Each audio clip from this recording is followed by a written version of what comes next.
For a change of pace, I brought a musical guest on.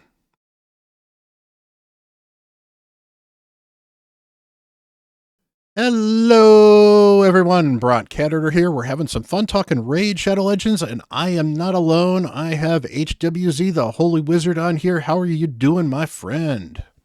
I'm doing awesome, man. Enjoying my lunch break. I get to, come on here with you and talk some raids. So I think we got a great topic for everyone. I'm doing great holiday times, man. I'm hyped right now. I'm excited right now. It's my favorite time of year right now. Yep. Yeah. Everyone's favorite holiday, Black Friday, is coming up. I mean, well, at least it's Exactly. Raid's favorite holiday, as far as I can tell. So, Exactly. which kind of rolls into a little bit of this stuff because we're going to be discussing the end game. So, what a bit is the end game? What do we think about it? Obviously, it's changed over the years, and obviously, I was telling HWZ, I think it's actually great to have him to talk about this because when I was starting out a little bit earlier and playing, he was a bigger spender, as he mentioned, and he was further on in the game. He was doing Platinum Arena and doing a lot of really end game comps, super speed runs, and stuff like that. And things have changed for him, partially because of spending and partially just because the game has changed. For me, I've certainly grown my account. And I think it's kind of an interesting thing because you get a lot of people kind of defining what the end game is. But I think the biggest point here is that Raid doesn't really have any final content. So it's not like there's a final boss you got to beat. It's not like Raid has you beat Amius and you're done with the game because there's nothing else to do. Yeah, I agree. It's a never-ending thing, you know. It's one of those things, people say, you can't win at raid. There's no winning in Mm-hmm. raid, right? So you can continue to collect, you can have the strongest this, but there's ultimately no winning at the game. Yeah, and then there's ever expanding content, as it were, as well. There's always the next champion to get, the next boss to beat it a little bit faster. I mean, what do you use to challenge yourself right now? Well, prior to all the crazy stuff that happened with Hydra, it was Hydra. Because I don't have a ton of super meta Hydra champs. So I took it upon myself to just build the best teams that I possibly could. And so I spent a considerable amount of time trying to push my Hydra damage, because I'm in a very competitive clan.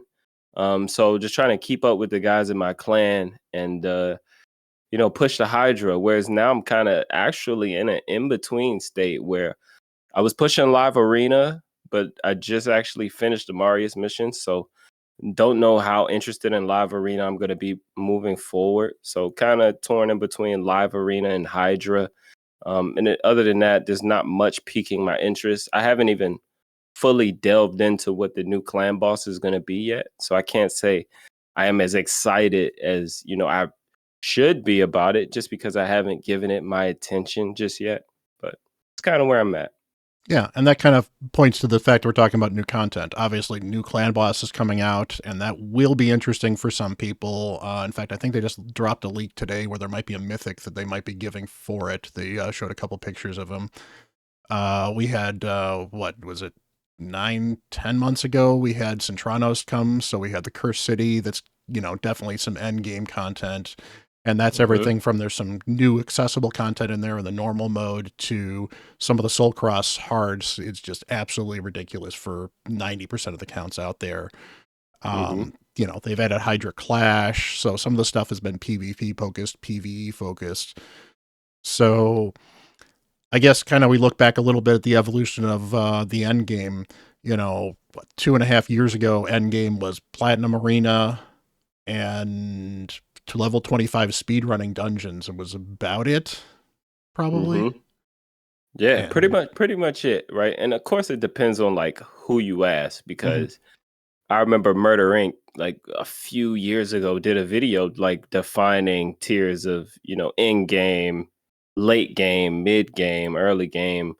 And he had the parameters of obviously being able to speed run a certain amount of, certain dungeons within a certain time frame, being able to have, a certain amount of damage on Hydra, having a certain amount of legendary champions on your account was also like one of his parameters.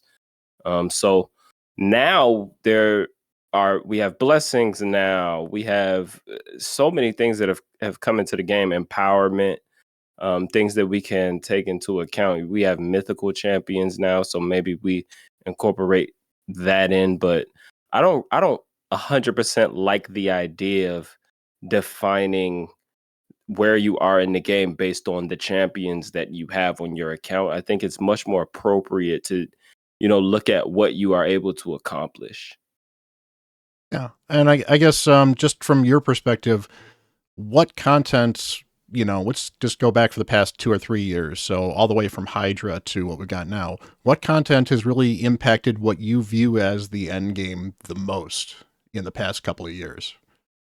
In the past couple of years, I would definitely say, Hydra, because everything that comes from Hydra, and I mean Curse City as of the last year, but everything that Hydra provides for you, right? So it provides stone skin, it provides protection gear, right? We also get primal shards from it. We get mythical tomes from it. So things that could take you to the next level of your account, right? We talk about the end game of arena, right? All of these teams are pretty much using stone skin and another set for these builds, right?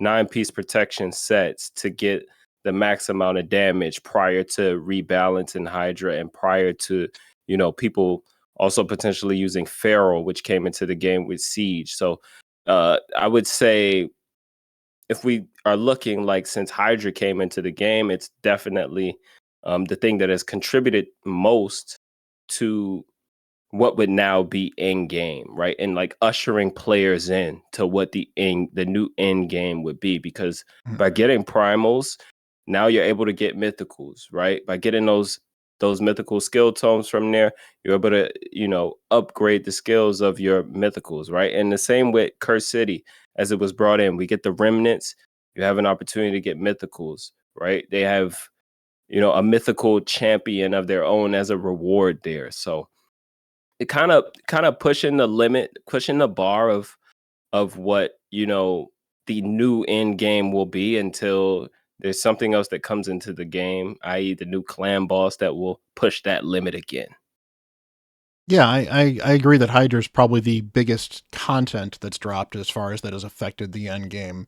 I think as far as the biggest change that has kind of shaken up the end game is, I'm running Sand Devil right here, and I think the gear ascensions probably did more to change how end game champions are built and what end game builds you can do, just because you can get so many more stats. And I guess blessings kind Right. of roll into that as well, because blessings and ascensions are kind of all related. They're extra ways to use the star progression of your gear and your champions to get more stats and do more stuff.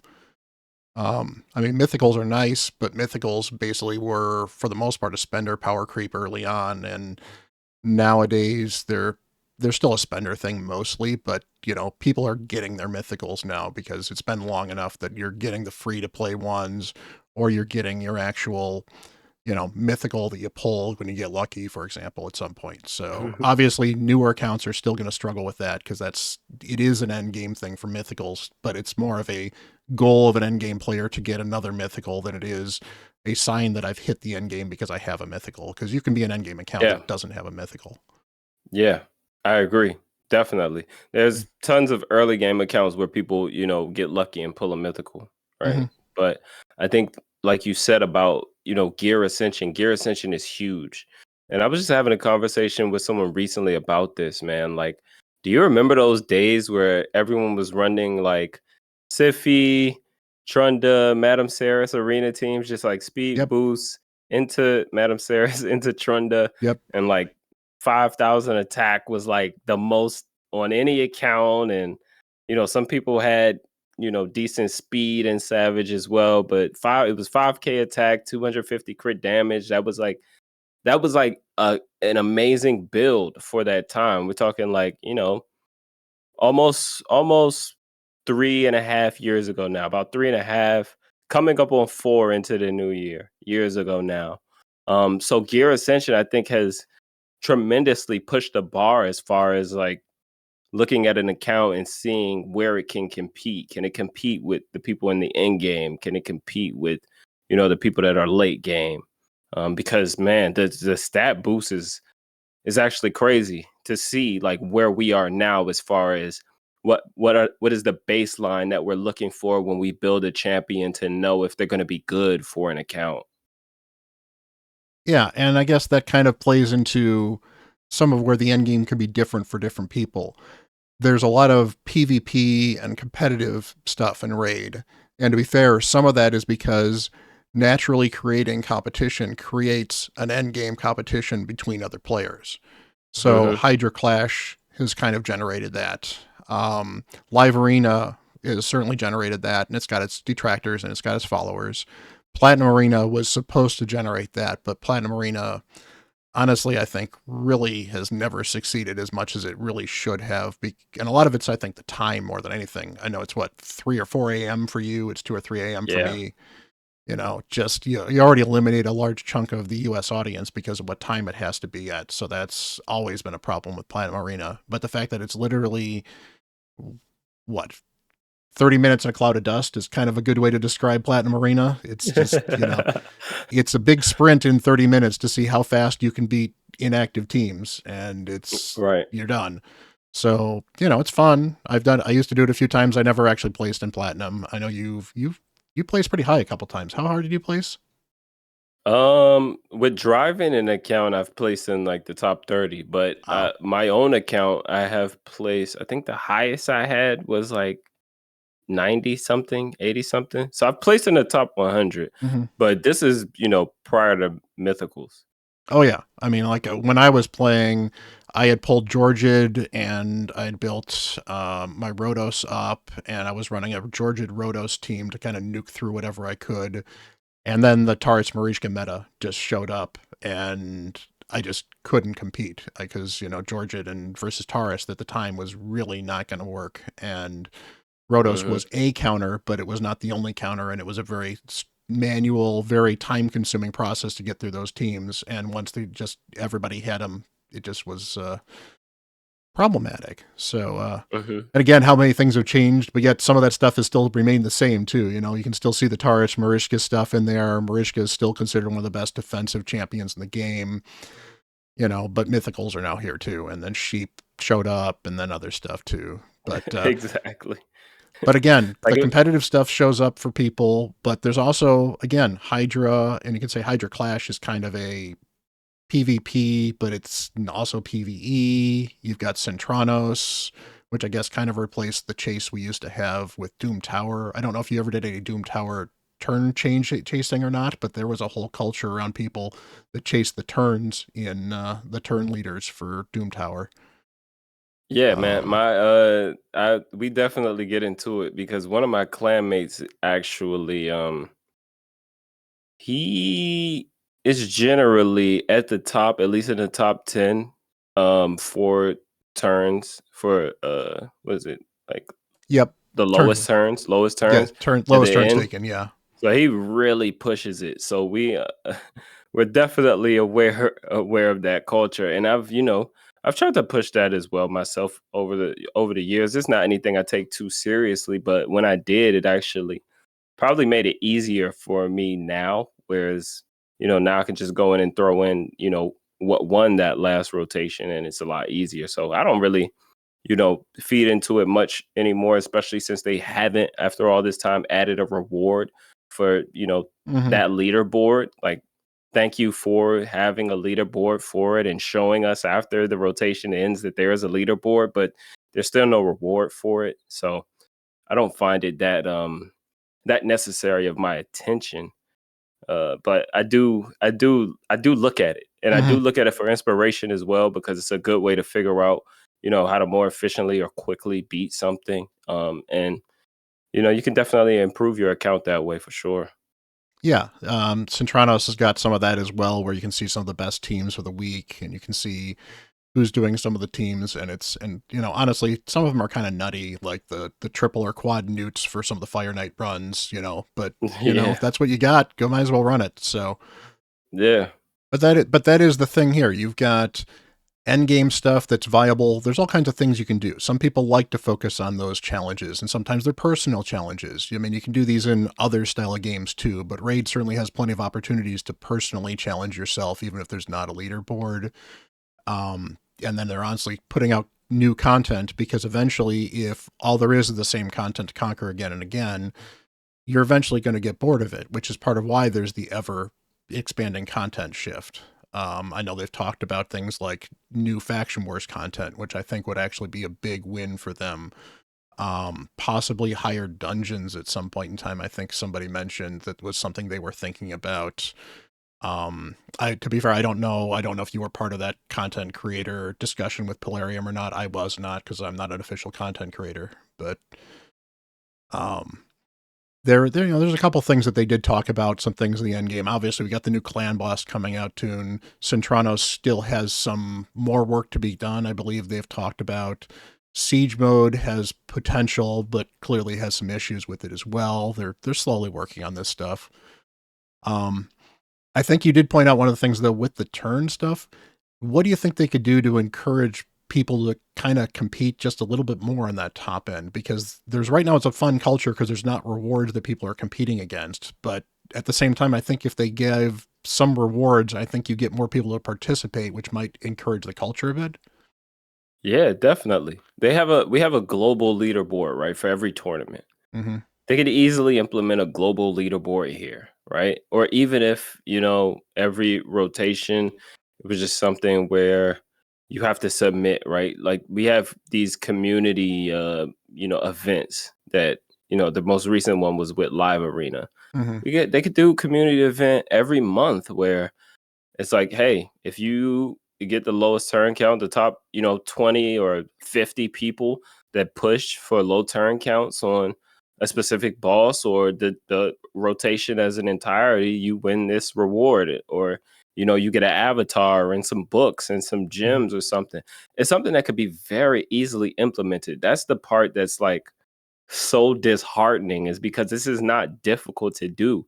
They already do it for other game modes. They already do it for other activities that they implement, and we've had more community events as of late. So hopefully that's something, a good sign for the future, that these types of things will come together, because I'm sure they've been made aware that those people that actually take Doom Tower serious and really strive to get the lowest turn counts on the floors.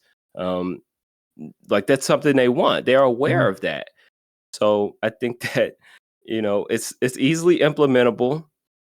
I don't know if it's something that's actually on their timeline of what they're going to bring into the game, but it's something easily implementable, and it's like a basic QOL that would make a good bit of people happy.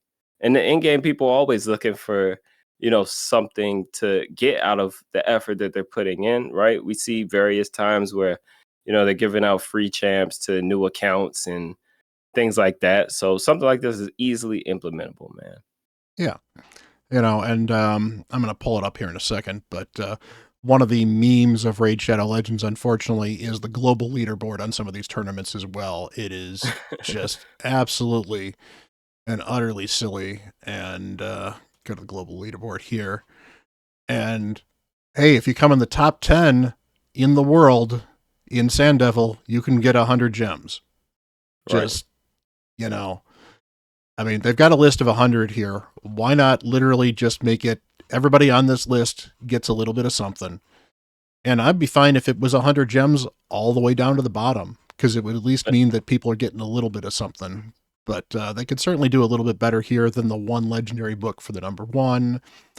And I don't think people compete on these lists specifically. I mean, I'm sure some people actually do, to say, I'm going to pick number one in the world on one of these lists. And I Right. do understand that these are spender competitions from this end, but you would think that would be something that would be in Polarium's best interest, to actually cater to spender competition a little bit as well. Definitely. I couldn't agree more, right? And I hate to Mhm. promote spending, but if I was running a game, yeah, this would be something that I would be looking to implement, right? You want to incentivize people. They're already spending, right? You want them to spend more. And I don't Like, no, I'm not advocating for this, but you would think it would be a no-brainer for them to Hmm. to implement this, especially in all of the places that they haven't yet, right? Because we talk about Doom Tower, but there are also people that also push to have the fastest, faction wars times, the fastest, anything in the game. There could be Yeah. leaderboards for almost anything in the game. So missed opportunity on a few fronts, and I'm hoping that they do actually look to change some of those because don't show me. Don't stop everything after news pops up. I log into the game after Doom Tower rotation is over, and you literally make it a point to show me the leaderboard. Like, that doesn't happen outside of any other game mode. Yep. That literally doesn't happen. You're literally putting it in my face who got the least amount of turns. I didn't even have to go to Doom Tower to see this. You brought it to me. Give those people some rewards or something.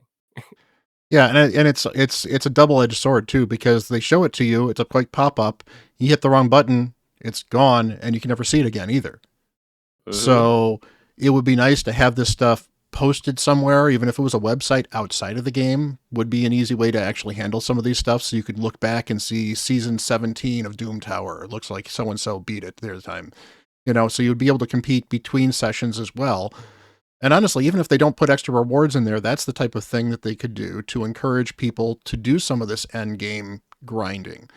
Now Mhm. Centranos, I think, is a good example of how they've kind of figured a way to give you end game grinding with rewards, because a lot of people are not finishing all 101 floors on hard. I know I'm not. I've gotten close once or twice, and I think one of them I didn't have enough ascensions, and other times I just didn't have the right champions, because either you do or you don't. Yeah. But you also have the turn meter competition there. I think that actually shows up like the Doom Tower one as well now. So you get basically, and they're on a different rotation, but it's still Mhm. something that would be nice to have, something that would be nice to track. And, it'd be nice to actually give out some rewards for some of this stuff. Yes, some of these are, again, going to be for the end game, ultra end game people, but the game is better for everyone when there are spenders in the game. So we may not Yeah. necessarily tell people that you should spend, and in fact, you shouldn't spend if you don't want to. It is up to you if you want to spend. If you want to spend, that's fine, and we're both on board with that. But you also shouldn't force people to spend either, which is something that honestly Raid has been kind of okay with. There's been a few things where you kind of needed to spend to get them, but oftentimes they're the top tier rewards for certain tournaments, and a lot of it is just resource management, understanding if you're spending, you can go for everything. And if you're not spending, you got to pick your battles. Mhm. And I guess that's kind of leading into the end game too I mean, there's so much end game for everybody that your end game is going to be different than my end game. Like right now, you're enjoying Hydra again, but obviously with the changes, you're not enjoying it quite as much. New clan Right. boss might be interesting for you, might not. On the other hand, I've got two accounts. I've got my main account, which is I'm doing 300 million on auto on Nightmare, and I still want to improve it on Hydra. And then I have my alt, which I struggle sometimes to one key Nightmare, and sometimes I can get 70 or 80 million. So I'm in a really weird, flexible spot where I can spend some effort to kind of maximize that team. And since it's a different account, it's obviously got different challenges, different champions, different gear. But both teams are end game, both accounts are end game, both can do a lot of the end game content, but one of them is more advanced than the other. So it really is going to depend on what do you consider the end game, what's your drive, and what's your push. Yeah. I definitely think it's something that people need to define for themselves, and it'll make the game more enjoyable, right? Because you see on like Reddit and other forums or whatnot, places where people are having conversations about raid, Discord, what have you, where someone will say, "Oh, I'm mid game, or I'm early game, or I'm in game, I'm late game," and obviously we'll have our opinion based on where our account is. But I still think that it's something that should fully be defined, for yourself. You have to define this for yourself. Yep. So, well, what do you guys think? What do you guys think about the end game? Do you think you are end game? Do you think that there is an end game in thing? Is there something you're looking to target? Some kind of content that you enjoy for end game? Leave us the comments down below. Go check out HWZ content. I'll leave a link for him as well. And we're going to go record a video on his channel as well. That should be fun. I think we're talking raid trivia over there, so that should be kind of interesting. Any other place they can find HWZ or just over on YouTube at the moment? Just YouTube or I'm on Discord. I don't really stream much anymore, so I'm on Twitch, but I'm not streaming. I'll just go say hey to people. Yeah, well, go yell at him and get him to start streaming again. Maybe that'll work. So, all right, I Maybe. appreciate you having it on. And he's HWZ, and I am Bront CatHerder. Till the next video. See you later.